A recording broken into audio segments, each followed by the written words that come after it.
Hello everybody and welcome to FinTech Futures. We are here at Money20 Europe in Amsterdam on day one. My name is Tyler Page. I'm a reporter for FinTech Futures, and today I'm very happy to be joined by Bentzium Aviv of Amdocs. Bentzi, how are you? Doing great. It's wonderful to be here. How are you doing? Oh, I'm very well. It's wonderful to be here at Money20 Europe again. We are on day one. It's been quite a hectic, Definitely. very busy first day. What's your first feedback? It always fills me up with energy, to be honest, to see so many people with so many different, I would say, expertise, capabilities, visions. So we get to learn a lot. We get to explain a lot about what we do, but it's a learning experience. It's one that we share capabilities and knowledge, but it's also one that we get to pick up a lot of the things that are going on in the market, the expectations of our potential partners, but also our competitors. So it's really great to be here. That's fantastic. Well, speaking of letting people know what you do, I mean, we're here at your wonderful booth, right in the center of the floor. Yeah. We've got a lot of delegates sort of roaming around us, which is good to see. But for those that are watching this interview online on FinTech Futures, why don't we give them a little bit of a taste of, first of all, who you are and what your role is, and generally what Amdocs does in the industry. Been with the company for 20 years, out of which the last 11 years in the financial services division. Amdocs is an international organization with different line of businesses that we support, different type of industries that we get to work with. And the one that I'm very excited and passionate about is the financial services domain.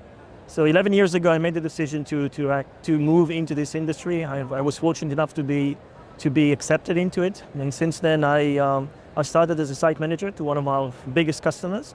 But then my job changed over the course of time, and I was fortunate enough to help my partners and my customers to grow the business, and through that I also extended my career. So nowadays I'm the global head FinTech Solutions, and I'm responsible for our delivery operations and pre-sale activities globally. Fantastic. I think that's one of the wonderful things about FinTech is that, well, financial services more broadly, is there's always a space for everybody, isn't there? And there's always something to sink your teeth into that's interesting and engaging. So it's really fantastic. As global head of FinTech Solutions at Amdocs, and I'm sure as well being here, we're seeing a lot of new technologies and innovations and concepts start to emerge within the industry. Very exciting.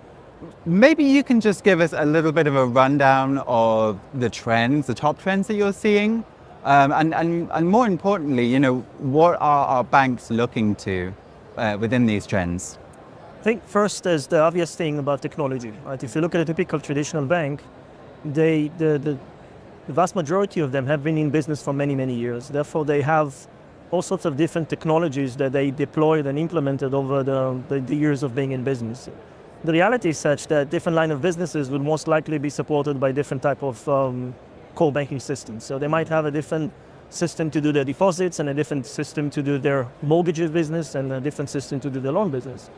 And therefore, on one hand, you see this need to do this modernization, this transformation that everybody speaks about, is how do you take COBOL-based technology that was built many years ago and convert it into cloud-native, Java-based type of technology that you can enjoy the benefits of a cloud environment, or the flexibility of the cloud environment that your cloud environment provides. But that has been the challenge, and it's been the challenge for years, and it will continue being the challenge for a few years to come. But beyond that, I think the second category of expectations from the industry is customer expectations. I mean, if in the past banks were expected to be extremely good in offering specific products, like how do you sell product better, how do you sell mortgage better, how do you sell a deposit better, I think the expectation now from the market is how do you personalize the experience. I've been a banking customer myself. I think that each and every one of us in one way or another is a customer of a bank. Our expectation is that our relationship with the bank would be translated into the type of products that the bank offers to me. So it's no longer just the fact of, which kind of category do I fit to? Am I a student? Am I a pensioner? Which is the typical way of how banks would segment customers and the way that they would service them. It's more about how do you see me as an individual? It means, what is my current situation in life? What is my income versus my what my investment wishes and deposits wishes, and how do I plan the future financials of my kids, and how do I prepare for that? And I think this has been the challenge since the beginning, but I think the expectation of customers is now that banks would offer that. So it's no longer, how can I get the best mortgage from my bank, which was the case, and how do I get the best deposit from my bank? It's how do I enjoy the fact that I've been banking? How do I enjoy the fact that I've been depositing my salary since I was a student with the bank, and a reflection on that in the type of products that the bank can offer to me. So as said, the first category is the obvious one, is how do you transform your technology from old stack, from mainframe, COBOL-based type of technology, which has been the challenge for many years and will continue to be so. But also, how do you change the way that you interact with customers? We tend to say that the expectation of customer is the segmentation of one. It's no longer which segment I belong to. I'm a segment by myself. My wishes and needs and requirements are such that you need to understand them and translate that to the type of products that you offer to me.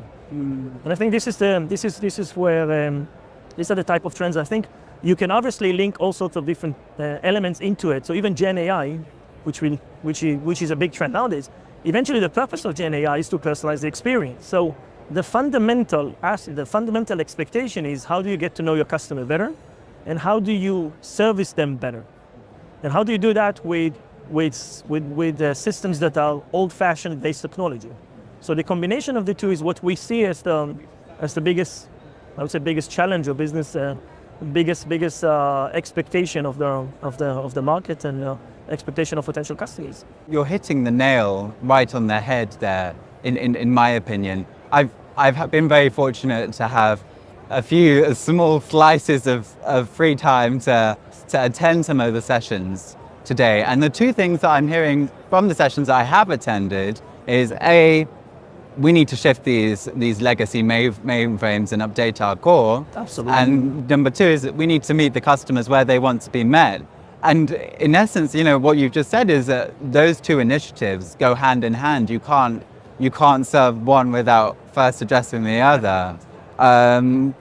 This element of personalization is massive in financial services and banking at large at the moment. We see it, we're in Amsterdam at the moment, but if we look at regulatory activities like, the FCA, for example, in the UK, and I'm sure it's an initiative that's been replicated elsewhere, is they had their consumer duty last year, which was like, you need to be doing stuff for the customer. In a certain way. Yeah. So in that state of frame, you see that it's the main priority of banks. How is Amdocs then helping those banks and financial institutions to be more personal, not just to be a big bank in the market, but to actually give people what they want and what they need? I would take a step backwards before I answer the question. I'll tell you why. Because I believe that the traditional role of a bank is to be a trusted advisor. I think if you look at a typical tradition, if you look at a bank, eventually they actually manage and control your entire financial well-being. Income, the way that you deposit money, the way that you spend money, So if in the past, when we spoke about personalization meant, how do I convince you to take a loan? And I do so by knowing you better, so I know what kind of loan you're looking for. My expectation is that maybe you shouldn't take the loan. So what I expect and what I think would be the next generation, or the next transformation in this industry, would be the understanding that banks are expected to be trusted advisors. And by being a trusted advisor, understanding my financial situation and giving me an advice means that instead of trying to sell me something, you need to be the institute, because you know my financial situation, you know my income, you know how much I spend, how much money I will need 2 weeks from today to pay my bills and so forth, and everything within the boundaries of the regulatory environment that we operate in, of course. But then again, being able to translate that into being my trusted advisor. So instead of just thinking, how do I convince you to take a loan, is more of, maybe the right thing for you to do is to actually start a deposit and save money for a few months. And then you can take a loan that will fit your needs, but you'll have a deposit as a down payment, so the terms and conditions of the loan would be better for you. So when we speak about personalization, it's not just for the purpose of offering you better loans.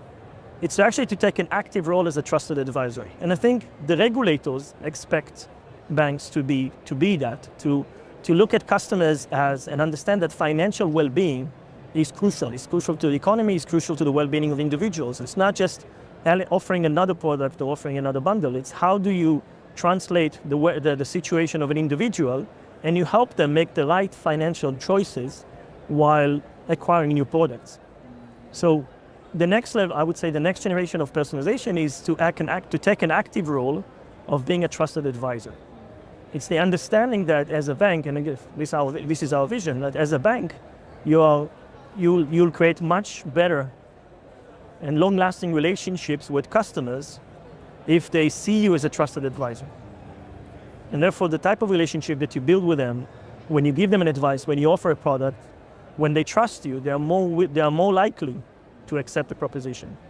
When it comes out of a trusted advisor type of a position, rather than, here's a loan that we think might suit you because you're looking for a new car. Yeah. Okay? So it's a vision, of course, but this is the next level of personalization. And I think that as Amdocs, we actually provide, first it's the understanding that this is what would be expected next. But then how do you translate that into technology? How do you actually operate within the boundaries of regulatory environment that we all have to comply with? But you also use the relationship and the products that you create, and you create them in a dynamic way. You create them to fit the purposes or the needs of the customer. So it's no longer, how do I create the best student product, or how do I create the best pensioner product, or how do I create a specific product to a segment that I want to address? Is, am I flexible enough from a technology perspective to create a tailor-made offer that fits you, Taylor, as an individual? And maybe a different package or a different set of capabilities that will fit me in my current situation in life. And I think this is what personalization is all about. It's not just the segmentation as groups, it's the notion of a segmentation of one, and having the technology capability to equip the banks that we work with to be able to give that kind of a service to the end customers. That's really, really fascinating, and it's really reassuring to hear that a company like Amdocs is really understanding what the priorities of those banks and financial institutions are. And then, not only understanding that, but then being able to say, well, actually, this is the kind of tech that you need. This is how it's going to fit in with your core. And this is how it's going to work.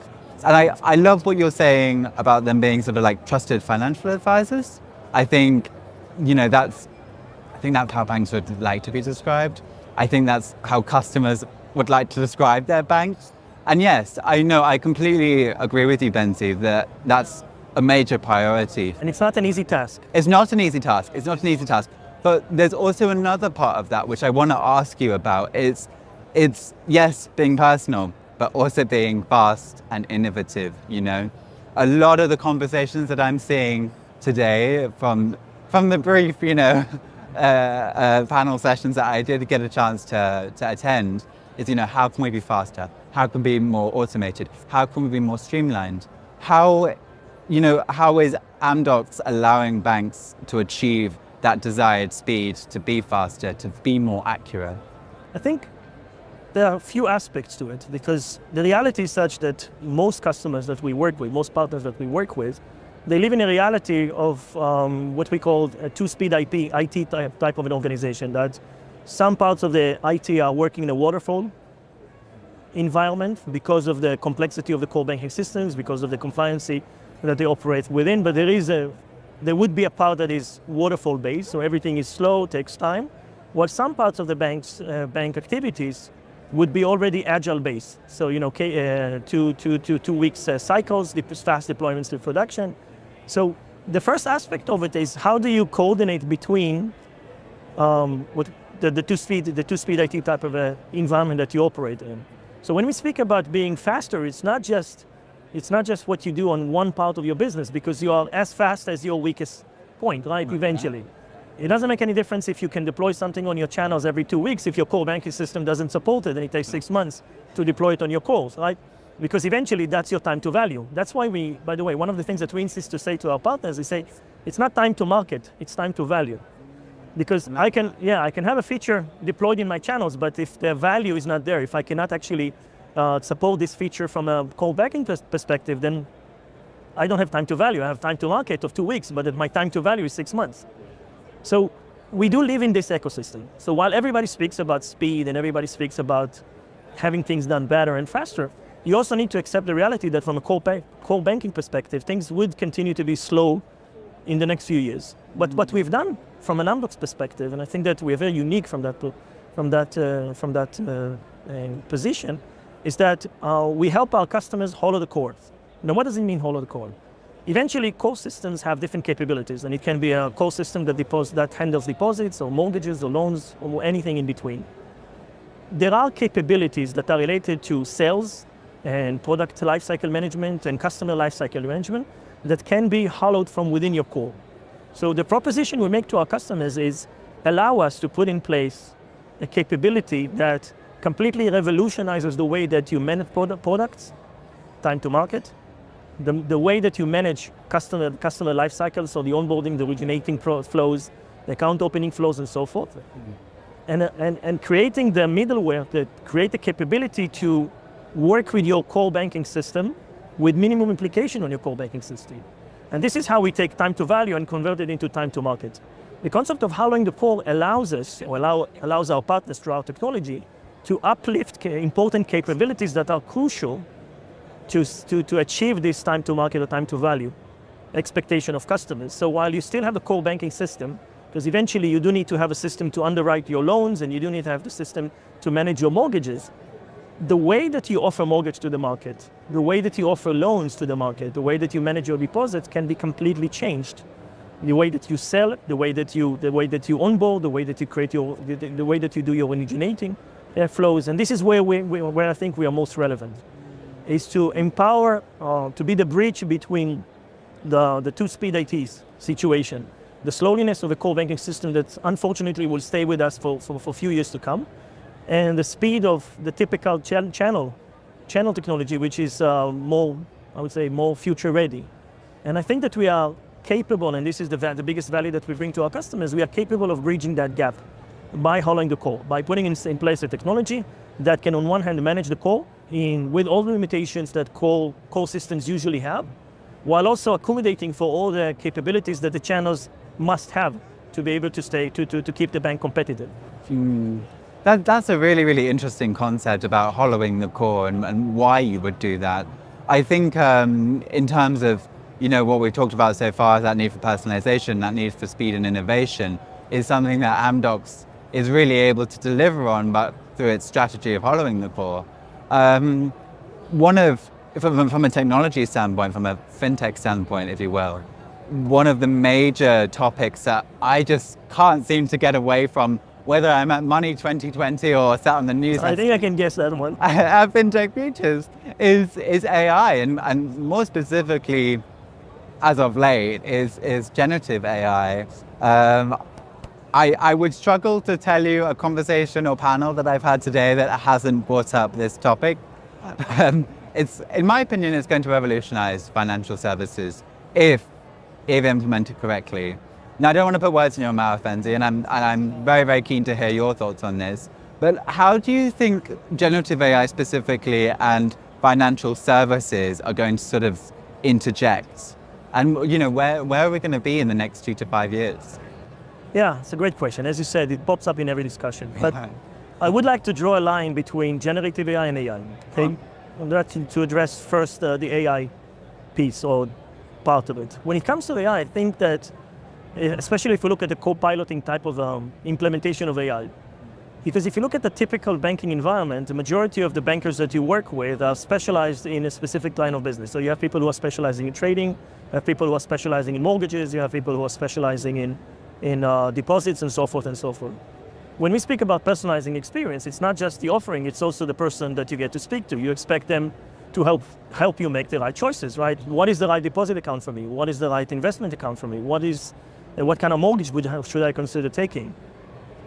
I think that with AI, you can empower bankers and advisors to be able to personalize the experience, not just from a technology perspective, but also from knowledge perspective, from the way that they service customers.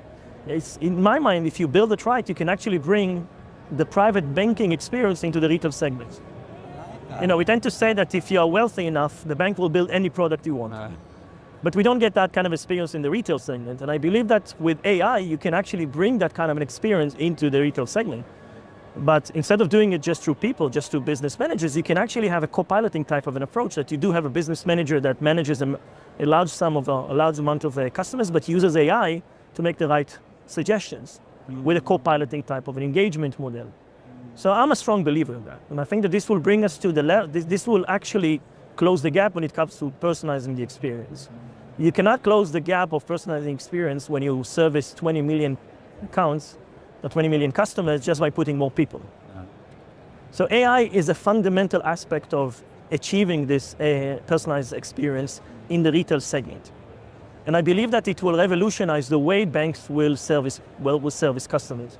I think this is a crucial aspect of them becoming a trusted advisor, because part of this becoming a trusted advisor is the capability to analyze a lot of information, especially if you, as said, you operate in the retail segment. So in my mind, it's a crucial, fundamental aspect of personalization. It's the way to achieve that, basically. You can't do it without having AI. So, while everybody speaks about it as a buzzword, in the way that I see it, in the way that we reflect it into our product lines, is to make sure that it becomes part of the fundamental technology that we provide to our customers. We even insist to say that we want to make the solution smart. So it's not only just having AI as a standalone type of a capability. It needs to be embedded into your rating capabilities, into your product lifecycle management capabilities. Everything must become smarter to upskill, to scale up to the level that the retail segment expects from banks, or the expectation of customers. It cannot be achieved without AI. So fundamentally, what I say in this context is that it's an absolute must. It has to happen. It's just a matter of time, and it's a matter of how do you utilize it to create a personalized experience. That's the way I see it. So that's AI. So then do you hold the same view on GenAI? Is it different? Yeah. Yeah. I'll tell you why. Because as of now, and again, the technology improves over time, right? The biggest risk with generative AI is the fact that at least now, it has elements of risk, like hallucinations. And when it comes to financial advice, when it comes to financial well-being and individual, you need to be in regulation. The regulation environment is quite strict about that. You need to be absolutely sure that the advice that is given, the suggestion that was given to the customer, is completely aligned with what the person can use. So there are crucial elements in the way that you engage with the customer. And I think that GenAI, as of now, and again, the technology will evolve over time, is not mature enough to diffuse this risk of generating a suggestion to a customer related to a deposit account, related to an investment, related to a trading, that must be verified before it's even suggested to a customer. And I think that the regulators are very sensitive to it as well. You see it with DORA and you see it with other. There's an understanding that this, on one hand, is a huge advantage, because eventually we do want to make sure that customers are serviced best way possible. But you also want to make sure that it's done in a way that never puts the customer at risk, never puts the money, the well-being, financial well-being of an individual at risk. So while I'm a strong believer of AI, and I think that the technology is mature, and it's about the implementation of it and how do you take it and create and use that to personalize the experiences, how can we take the generative AI with all the benefits? And it's a wonderful capability in my mind, and there's no doubt in my mind that the technology would evolve into a point that it can act independently. But we're not there yet. So that's why I draw the line in between what we can do with AI, which is crucial to the type of offering we make to the market. And I think it's crucial for our customers to stay competitive. While generative AI, at least for the near future, is not at the level that it can be used as a multiplier or as a replacement of the manual or the bankers or the activities that are supposed to be done through banking systems. Yeah, I mean, you look at financial services is one of the most regulated industries in the world, isn't it? And I think from what I'm seeing, we did a report on the EU AI Act a few months ago. And what I'm seeing is that the regulator would definitely not allow AI free reign and nobody checks anything. So I fully agree with you that when we have this conversation again in 2029, in 5 years' time, Do you think that those risks will then be mitigated? Can we hope at least that those risks will be maybe partly mitigated by that time? I think it's inevitable in a way. I think that there's a lot of benefits in doing it in this way. And I think if it's built right, it will completely revolutionize the way that banking services or financial services are offered to the market. So then again, I'm a strong believer. I just think that we need to pay extra attention. I think that there's a lot of investment that must be made into building it in a way that will always put the customer's expectations and customers' needs and wishes before anything else.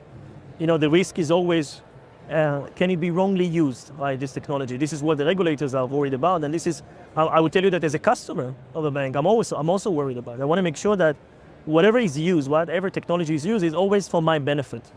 It's to reflect my needs, it's to reflect my well-being. And so eventually, we'll get there. It's a matter of how do we structure it and how do we build it in a way that would always have the interest of the customer first. Well, touch wood that is a future that we're heading towards. I mean, if you look around today, I think it's a fair assessment, to be honest. I think it's a very strong prediction, and one that I fully agree with as well, because it's the industry has such a focus on this right now and really trying to overcome it and deploy it in a safe, transparent, and reliable way within the industry. So, fingers crossed on that front. Well, it's been a fascinating conversation so far, Bentzi, and maybe moving a little bit away from GenAI and AI, great technology, really, really promising and compelling technology. But to describe the banking landscape in a broader sense, to take maybe a broader view on it, if you had to describe the landscape within the next 5 years, I mean, what would you say in your own words? Well, I'll share my vision first, and then we talk about the technology. I think that eventually banks are supposed to become seamless. We tend to think that if you look at it, if you look at a typical bank, when you look at a mortgage, and we tend to say that a mortgage is a product, it's not. The product is the house. I take a mortgage because I want to buy a house. That's my purpose in it. That's my purpose, right? The mortgage is the means to achieve to buy the house. I put my salary inside a bank account and a current account because I want to use that money to buy groceries, to go out with my family and so forth. So I think that eventually, if we build it right, it should be seamless. It should be such that when I need my banking services to be available, they are there. The structure is such today that there's a lot of effort invested into receiving banking services. Now, there are good reasons for it, don't get me wrong. Not everything is regulatory based. There's also technology challenges, there's also way of selling, there's also the local expectations and so forth. But if you ask me where do I see banking in about 20 years, I would say it should be seamless. I should focus on the things I want to achieve in life.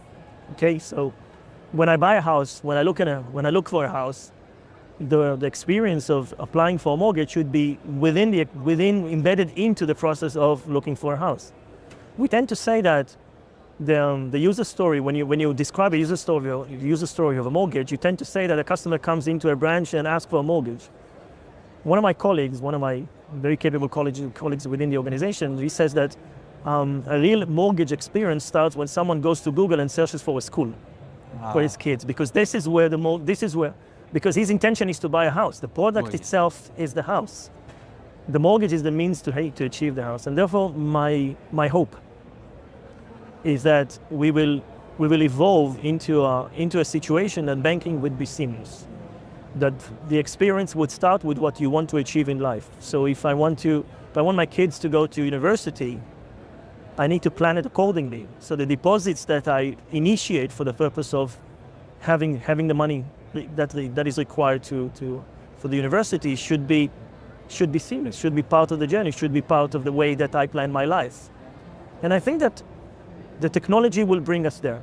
It means there is more and more understanding. There's expectation. We tend to say nowadays we categorize it as embedded banking, right? It's the notion of I'm focusing on the product I want to achieve, and banking is there to support me, but it's not the experience. So I believe that this expectation would grow beyond just what we covered today, which is the shopping, which is the payment.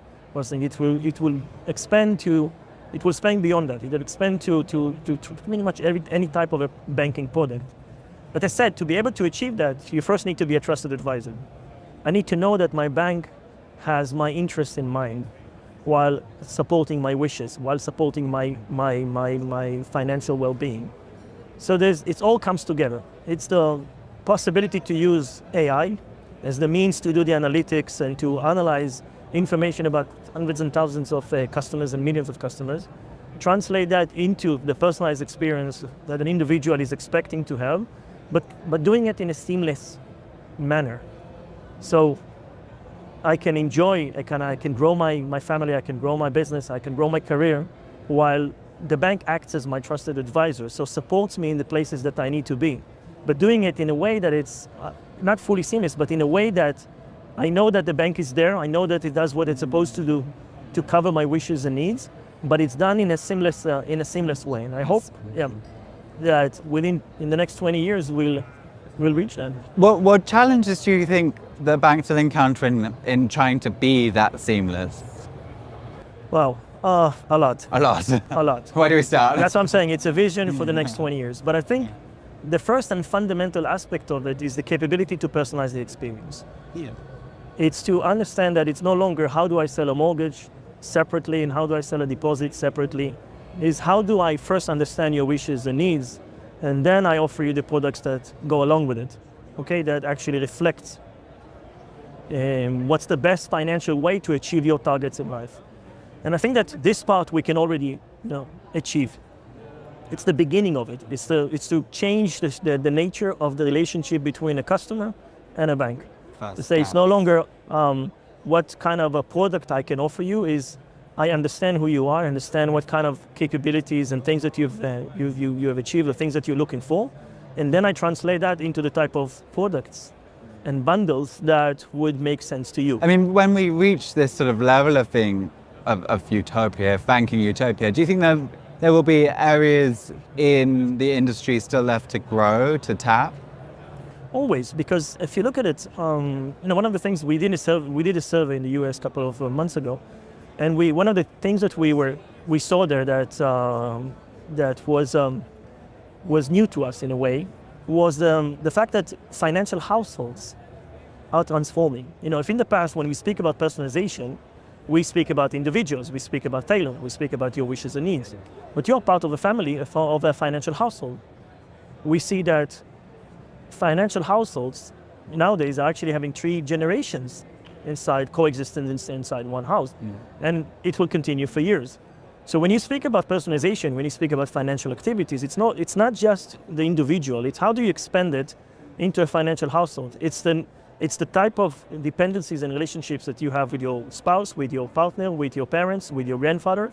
And can you actually create an environment in which this relationship, this financial household, can also be treated or can be serviced as a financial household? So you do get the benefit as an individual, of course, based on what you need and based on what your expectations. But does it make any difference if we put it into a financial household situation? The fact that your grandfather has a pension fund, will that make any impact on the way that you lend money? I'm not saying that it's possible. I'm saying it's something that we must evaluate. So there's always room for improvement. There's always room to, and many people are very sensitive to the community they live in, right? They want to contribute to the community. So how do you represent them within the community? But you look at it from a financial perspective. So there's much to do. While we focus on the individual and we grow the technology to reflect your expectation and how can the bank become your trusted advisor, the society itself changes. There are needs and requirements that would come from the society that must be backed up by financial capabilities. The financial household is one example of it. And that will continue changing, that will continue shaping. So how do you fit your financial offering to a financial household? And how do you do that as part of a community? Does it matter? Should it? Okay, so lots of questions to be asked, and therefore, we believe that once banking, the technology challenges are being solved, it's more of what is the role of a bank in society? What is the role of a bank in the economy that we operate in? Can you take it to the level of translating or personalizing the experience from a financial household perspective, from a community perspective, And that's, I think, this will continue changing. This will continue shaping. And I believe that this would bring new challenges, new wishes, new needs, new expectations. It starts again, doesn't Exactly. it? It's a self-feeding type of loop. You know, if there's anything to take away from this conversation, that there are hundreds and hundreds of layers to consider throughout the banking journey and the customer life cycle. But I think, the common denominator of all of these layers is Amdocs. You guys know how to do it. You have the know-how, you have the solutions, and it's within banks' best interests to reach out to you and to find the solution that's right for them, to take them forward, whether that's through personalization, speed, innovation, GenAI, whatever it is. Definitely. But Benzi, it's been fantastic to It's been an absolute pleasure. Thank you so much. Thank you so much. I wish we had more time to speak. Me too. And I will definitely have to catch up with you throughout the rest of the conference. But thank you so much. And thank you to everybody who's followed us online over on FinTech Futures. It's been a pleasure to share this moment with you. If you would like to find out more about Amdocs or Money20 Europe or generative AI in general, then please head over to fintechfutures.com. Until next time, thank you and goodbye. Thank you.